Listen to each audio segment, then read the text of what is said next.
expect the winds to pick up. Very dry conditions out here on West Oahu, really across the state though. No active flames, no active spreading right now, but the concern with even a fire that looks out, of course, is that the wind could pick up embers, hot spots could flare back up throughout the day. That's why HFD is going to be out here until this thing is dead out. But good news, good progress overnight, and good to see them out there getting this under control. We want to thank the firefighters for their work. Of course, we were here yesterday, a really dangerous situation here. Luckily, no homes threatened here, and nobody hurt during all this. We did talk to folks out here at Nanakuli that were surprised to see this fire. They initially thought somebody was barbecuing. Take a listen. I was trying to shoot down the grass across the street. I actually just came home from work and I thought somebody was barbecuing. I was working on my truck and I seen the smoke coming over the ridge and I was like, nope, nobody barbecued. That's a fire. So I started shooting across the street. It isn't anything totally out of the ordinary for this community, but I do really want to recommend to the community to start taking action, small proactive steps to make their homes and their communities safer. Create defensible spaces around your home. So keep your brush and your lawn mowed. Clear out your gutters of debris. If you have debris piles under your porch, somewhere in the yard, clear those up because all of those are ignitable fuel loads. Serious situation out here. This is, like you heard there from Jamie's song, typical conditions out on the west side, but anything you can do to not park in dry grass and things like that. We also heard from Mayor Rick Blangiardi. Of course, nobody injured in this fire in Nanakuli. That wasn't the case Sunday when that fire started and went into Monday. A 94-year-old woman died from her injuries in the Maili wildfire. Unclear if she got the warning to evacuate. Officials say several residents refused to leave. Maili wildfire, that's out now, but the flames killed that woman, destroyed 2 homes, burned 55 acres. Following confusion about evacuation orders, city leaders urging the public to sign up for emergency alerts.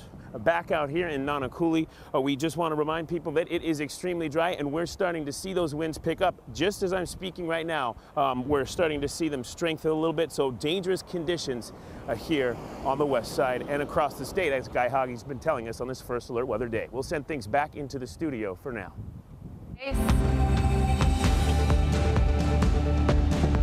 And as Casey mentioned, those winds are a challenge in this firefight, and that's why today is a first alert weather day as we see an elevated threat for fire danger across the state.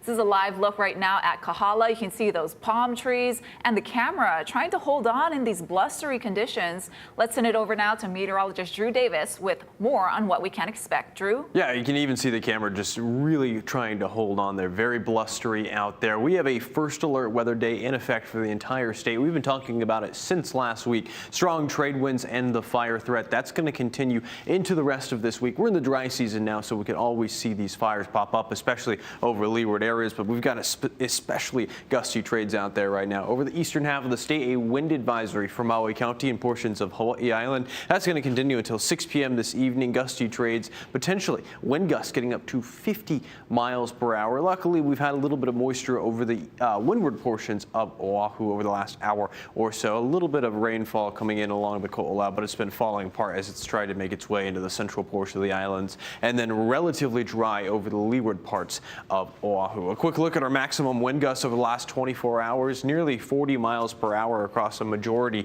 of the state, 39 mile per hour wind gusts. That's the maximum again over the last 24 hours in town. Very similar over in Kahului. We're going to continue to see strong trades throughout this afternoon, slightly weaker tomorrow, and a little bit of a better chance for showers as we're going into the weekend. I'll give you the details on that coming up. Thank you, Drew. Meanwhile, HFD investigators say fireworks sparked Sunday's house fire in Waipahu that caused $500,000 in damage. They were set off behind the property and ignited the outside of the home on Leovena Street. Now, a neighboring home was also damaged. No one was hurt. Honolulu police are still looking for a suspect after a shooting in Kalihi. We're told it happened just before 9 o'clock last night when officers originally responded to an assault on Kalihi Street. HPD says a 22-year-old man was with friends when he was shot by an unknown male suspect. The man was taken to the hospital in serious condition. The shooter is still on the loose. HPD tells us the suspect was possibly wearing a dark blue tank top and black sweatpants with white writing during the shooting. If you have any information, call 911 or Crime Stoppers at the number on the bottom of your screen. And police also need your help in finding a man who robbed a 76 gas station in Waipio. It's the one located on the corner of Puahi Street and Kauka Boulevard. We're told it happened around 4:30 this morning when a man armed with a handgun demanded money from the cashier. He then fled the scene with an undisclosed amount of cash. HPD says the suspect was wearing a yellow hooded rain jacket, hockey-style mask, and was carrying a gas can. Call Crime Stoppers with any tips. And stranger danger in Heia. Police say a man tried to lure 4 girls ages 11 to 12 by offering them a Hello Kitty plush doll. This was at around 7:30 Monday morning near King Intermediate School. The girls ran off and reported it. They told police the middle-aged man was driving a dark blue Honda sedan with roof racks and was wearing a light blue Aloha shirt and brown pants. Any information, call Crime Stoppers at 955-8300. More than 100 people have died from the catastrophic flooding in central Texas.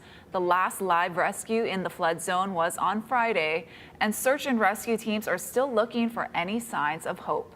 Nadia Cavazos is in Kerrville with the latest on this tragedy.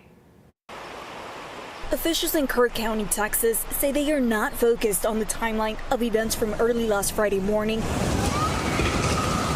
or whether more could have been done to alert the public as floodwaters rose rapidly. This team up here is focused on bringing people home. That's our focus. All those questions will be answered, but the priority right now is bringing people home. 5 campers and 1 counselor from Camp Mystic are still missing, and it is unclear how many people in total are unaccounted for. It's hard to know that number. Brian Christenberry's search and rescue team has assisted in the recovery of 17 bodies.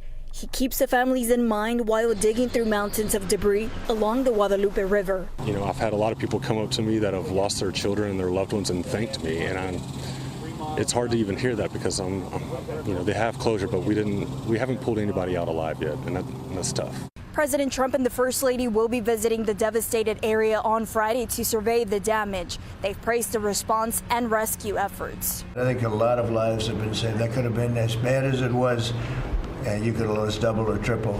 This thing was just really horrible. For the Sell family, whose 2 daughters were at a summer camp not far from Mystic, they're just happy to be reunited. I had to wait a minute for them to hug their mom first. I'm kind of chopped liver, but ultimately when I did get the hugs, they were really sweet. Donations have poured in from around the world. Volunteers say they'll be here to help as long as there are those in need. Nadia Cavazos, CBS News, Kerrville, Texas. President Trump doubled down on his new August 1st tariff deadline during a cabinet meeting today. He also said he plans to meet with Israel's prime minister again tonight to discuss a possible ceasefire deal in Gaza. Erica Brown has the latest from the White House. What a tragic situation. President Trump began his cabinet meeting Tuesday by addressing the deadly flooding in Texas before discussing other topics, including tariffs. August 1st, they pay. And everybody pays. Everybody has to pay. The comment came a day after the president started sending out letters to more than a dozen trading partners, spelling out the tariffs they'll face if they fail to reach a deal by the new deadline. The president also said a major announcement on imported pharmaceuticals is coming soon. We're going to give people about a year and a half to come in, and after that they're going to be tariffed. If they have to bring the pharmaceuticals into the country, they're going to be tariffed at a very, very high rate, like 200%. Asked about the war in Ukraine, President Trump once again expressed his displeasure with Russian President Vladimir Putin and said he approved shipments of defensive weapons to Ukraine. We want to put defensive weapons because Putin is not treating human beings right. He's killing too many people. President Trump also said he will meet with Israel's Prime Minister Benjamin Netanyahu for a second day in a row to discuss ending the war in Gaza. We got to get that solved. Gaza is it's a tragedy. His special envoy, Steve Witkoff, said only one issue is left to be resolved. We are hopeful that by the end of this week, we will have an agreement that will bring us into a 60-day ceasefire. The president and I believe in a doctrine called peace through strength. First comes strength, then comes the peace. Netanyahu spent the day on Capitol Hill meeting with lawmakers, where he said the less he speaks publicly about negotiations, the more likely they are to secure a deal. Erica Brown, CBS News, the White House. Here at home, a pilot program to get Hawaii's homeless youth off the streets is now permanent. Governor Green signed House Bill 613 into law yesterday, building a foundation to expand the Safe Places for Youth program statewide. It provides homeless teens with 24-hour access to shelter, mental health care, education support, and job training. Homeless youth are vulnerable to predators on the street who seek to exploit them. They're at high risk for mental health problems, including substance abuse, and there's barriers to their path for education and employment if they are without a house. There will be a number of spots across the state, right now, mostly Oahu, to go be able to find someone that can help them directly. They can have a calm moment, and we can get them in touch with a warm handoff to services. The program will receive more than $2.6 million in funding over the next 2 years. Ahead on This Is Now, 40 years after Diane Suzuki disappeared, her high school sweetheart is speaking out. Lynn Kawano has a story in 2 minutes.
Welcome back. This week marks 40 years since Diane Suzuki disappeared from an IAEA dance studio. As Lynn Kawano prepares a half-hour special report, she spoke to Suzuki's former boyfriend.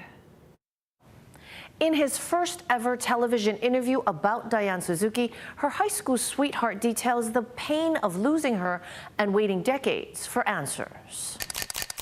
19-year-old Diane Suzuki was full of energy. The bubbly dance instructor brightened every room. She was just an amazing, extraordinary, positive light that everyone gravitated towards. The man was never a suspect in the case. He asked that we not show his face or use his name because of his current job in law enforcement.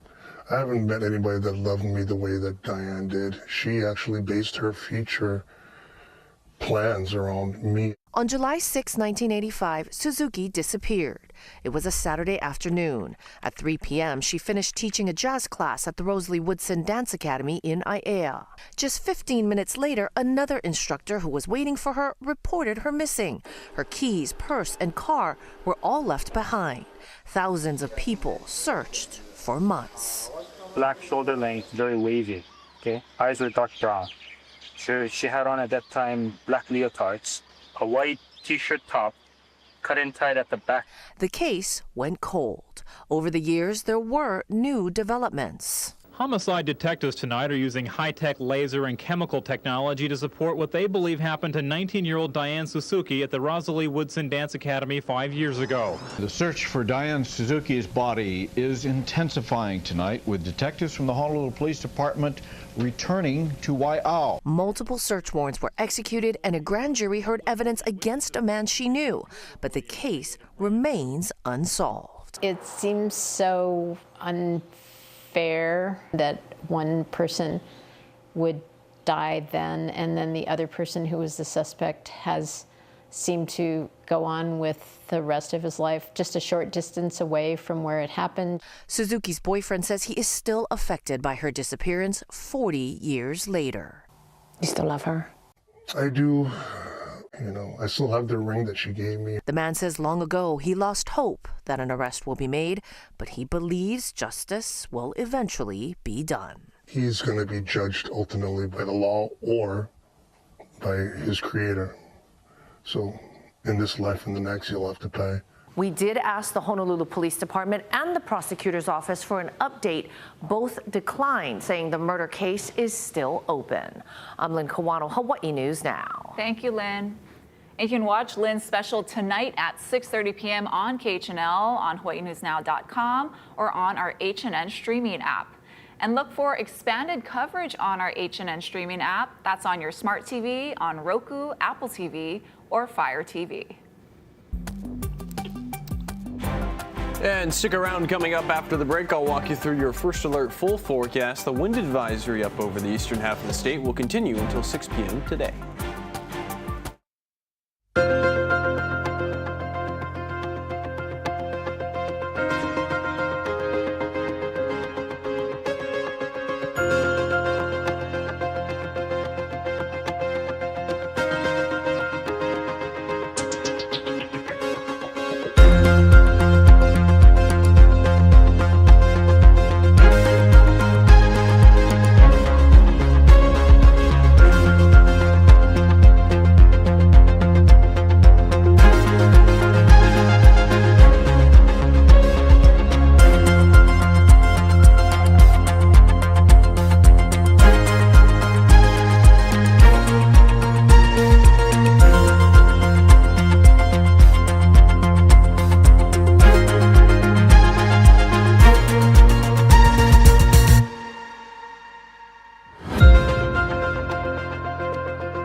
Again, today is a first alert weather day as we track the elevated fire danger, especially over leeward areas. You can see we've got that up for the entire state. Also, a wind advisory over Maui County and Hawaii Island, and typical windward and Mauka showers out there. Let's actually take a look at the wind alerts that we have up. A wind advisory again over portions of Maui County. That's the entirety of Molokai and over Lanai, but we're not seeing it over the entirety of Maui or Hawaii Island. That's really for the north and southeastern portions of Hawaii Island. Also, the summits. That's continuing until 6 p.m. today. Again, wind gusts out there, maximum over the last 24 hours, up to nearly 40 miles per hour in town and over in Kahului. Quick look at our first alert windcast as we're going throughout the rest of this afternoon. You'll notice breezy out there, sustained winds between 20 to 25 miles per hour, potentially even getting higher in terms of those wind gusts closer to 30 miles per hour and above. As we're going to continue to see winds being relatively breezy into the overnight. This is tomorrow morning around 7 a.m. Still seeing winds between 10 to 15 miles per hour.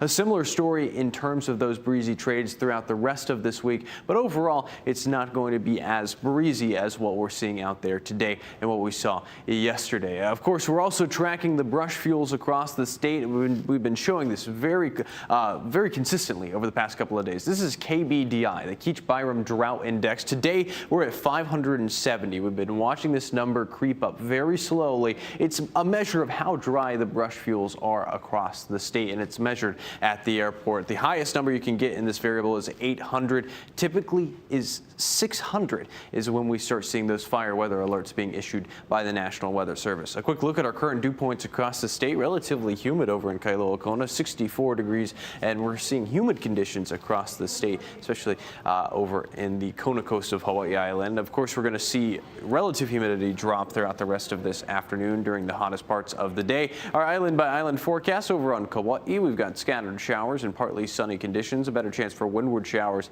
out there. 87 in town, a little bit drier over the leeward portions of the island, 87 in Waianae, and then 86 in Kapolei. Moving over to Maui County, mostly sunny, windward and Mauka showers, wind gusts closer to 20 to 25 miles per hour. Warm tomorrow in Kahului, around 89 degrees. Luckily, those trades cooling us off a little bit in the afternoon. Over on the Kona side of Hawaii Island, 86 in Kailua Kona, partly sunny, 85 in Hilo. Showers are likely and partly sunny conditions expected on the eastern portions of the Big Island, and still relatively windy on the northern portions of Hawaii Island. Wind gusts getting closer to 25 miles per hour and above. Our surf and shoreline forecast relatively steady out there. South-facing shores are going to see a little bit of a boost this afternoon. East-facing shores rough and choppy. And then here's our 7-day forecast. Today is a first alert weather day. Some showers possible on Thursday. Sunny conditions as we're going into Friday. Thank you, Drew. Still to come, an unusual rescue for lifeguards at a Florida beach. The video you need to see in 2 minutes.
what the internet is talking about today. A dramatic rescue on a Florida beach, but the victim was much different from what lifeguards typically see. Michelle Meredith spoke to the two men who stepped in to rescue a deer in distress. Monday, and it's just another day at Flagler Beach. But Sunday, quite a different story. Lifeguards rescued a deer. Can we bring back the a deer from the ocean. Chase Hunter and Leo Peters admit it was a first. Like a dog. We were thinking maybe it's a pelican, and then sure enough, we get there and there's a deer out there swimming around. Now, they tell us it started about 1:30 Sunday afternoon, and people who were vacationing here could see the deer about 200 to 300 yards out into the ocean. And they said the deer was really struggling, that its little head would disappear and then it would resurface. Witnesses say the deer was out there at least an hour and a half. Chase and Leo used the same kind of board they used to save people. But a deer is different, and it was not easy. And then there's a part about the sharks. There were sharks circling you? Yes, ma'am. There's two big sharks that were doing some wide circles around us while we were out there. Even when our rescue swimmer, Leo, came out there to get us, they were out there swimming, and I was like, all right, well, we're in it now. I saw two of those big fins come out of the water, and I was like, oh my gosh. They straddled the poor baby across the board, then carried the exhausted deer to shore. And for the record, Chase and Leo were exhausted too. I've never heard of a deer rescue. I've never even heard of a deer going in the ocean. How did the deer get into the ocean in the first place? They're good swimmers. We talked to James Kroll. He's a biologist and wildlife expert at a college in Texas known as Dr. Deer. Kroll says deer live inland near beaches. This happened around the 4th of July. It could be fireworks. It could be just a lot of people on the beach, and the deer took to the water to get away from something, maybe even a dog, and got caught up in the current. Caught up and then rescued by two incredible Flagler Beach lifeguards who celebrated their success with buoys up. Were you like, da-da-da-da? Yeah, a little bit, but also, it's my job. It's what I need to do, so I'll do it for anybody. Especially a babe in the woods, or should we say, in the ocean. Glad that had a happy ending. Yeah, I'm glad they got it. It seemed like it was struggling while they were holding it, so I'm sure it was a tough job. Yeah. All right, let's take one last look outside. On this windy First Alert Weather Day, we're going to have more news first at 4 right here on KHNL. Mahalo for watching.